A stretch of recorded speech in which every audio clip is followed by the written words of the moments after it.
अंधिया आती है आती ही रहेगी, अंधिया आती है आती ही रहेगी। बाग लगाने की ज़रूरत क्या थी, जब गैरों के दामन से लिपट जाना था तो मुझसे नजरें मिलाने की ज़रूरत क्या थी।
बीतत रहे हो खुशी जिंदगी के सब कुछ मिलत रहे हो।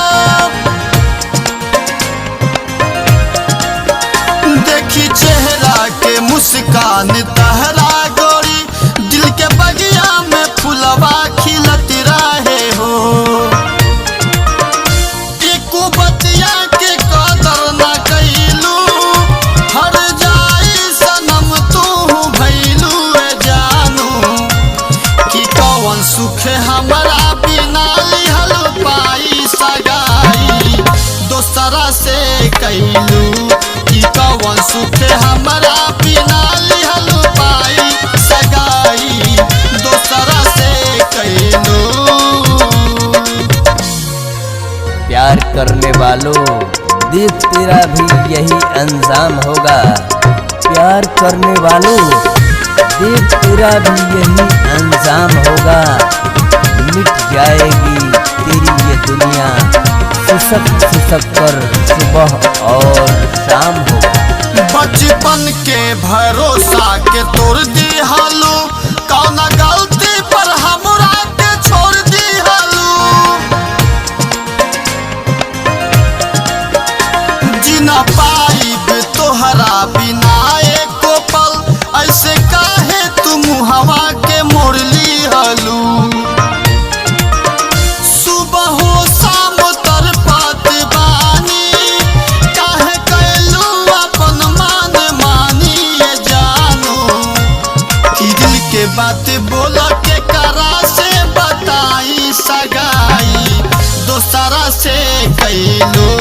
कि दिल के बात बोल के करा से बताई सगाई दोसरा से कैलू।